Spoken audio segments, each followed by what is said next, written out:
All right, let's talk about a book that has totally changed the game for thousands of small business owners out there. Michael Gerber's The E-Myth Revisited. We're going to break down why so many businesses that are built on pure passion end up failing. And more importantly, we're going to uncover the blueprint for how you can actually escape that very common trap. So, you're amazing at what you do, right? Maybe you're a brilliant coder, a fantastic baker, or a super talented designer. And then that little thought pops into your head, the one Gerber calls the entrepreneurial seizure. Hey, I should start my own business. You start picturing it, being your own boss, doing what you love, but on your own terms. It's a really powerful dream, isn't it? But here's the cold, hard truth that Gerber just lays right out there for us.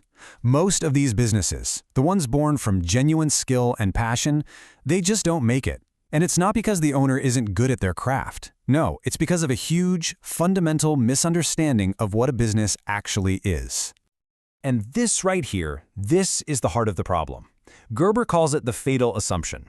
It's this mistaken belief that just because you're a great baker, you'll automatically be great at running a bakery. But that technical skill, turns out, it's just one tiny piece of a much, much bigger puzzle. Let's look at the classic story of Sarah to see how this plays out. Sarah loves baking pies. It is her art, her passion. So naturally, she opens Sarah's Pies. But all of a sudden, she's not just baking. Now she's also the salesperson, the bookkeeper, the marketing department, the janitor. Her passion becomes this all-consuming, exhausting trap, a 16-hour-a-day job that she absolutely can't stand. And this brings us to one of the most famous quotes from the entire book, which just perfectly captures this technician's trap. When your entire business lives and dies with you, you haven't created freedom for yourself. You've just created the most demanding, irrational boss you could ever imagine, and that boss is you. So why does this happen over and over again? Well, the book diagnoses the problem as an internal power struggle. See, inside every single business owner, there are three competing personalities, and they're all fighting for the steering wheel. Okay, so first up, you've got the entrepreneur. This is the visionary, the big picture thinker, always living in the future with grand ideas. Then there's the manager. The manager craves order, systems, and stability. They're all about the here and now. And finally, you have the technician, the doer, who just wants to put their head down and get the work done. The problem? They're all pulling in completely different directions. And if you look at the typical small business, this balance is, well, it's completely out of whack. The technician is running the entire show, taking up about 70% of the owner's focus. The manager gets a little bit of attention, maybe 20%. But that visionary entrepreneur, they're almost totally ignored, stuck with just 10%. And this right here is the root of the entire problem. It's this exact imbalance that traps the business and prevents it from ever really growing up. It gets stuck in what Gerber calls the infancy phase. What does that mean? It means if the owner stops working, the business stops, period. It's not a real standalone entity. It's just an extension of their own personal labor.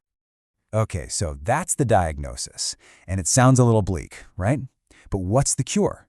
Well, this is where Gerber introduces a really revolutionary shift in thinking. This is the escape plan.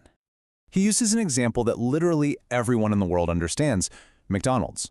Think about it. Ray Kroc's genius wasn't about making the world's best hamburger. His genius was in recognizing that the McDonald brothers had created a perfect, repeatable system for making and serving a consistent hamburger every single time. He wasn't buying a product, he was buying a machine. And this leads us to the core solution in the book, the franchise prototype. Now, don't get hung up on the word franchise. The idea is to build your business from day one as if you were going to franchise it 5,000 times. Even if you have zero intention of ever doing that, this mindset forces you to create a business that can work without you, one that produces predictable results no matter who's on shift. This all boils down to the core mantra for this new way of thinking. It's a huge shift. Your job isn't to do the work anymore. Your job is to create the system that does the work, and then to hire great people to run that system. You can really see the two different paths here.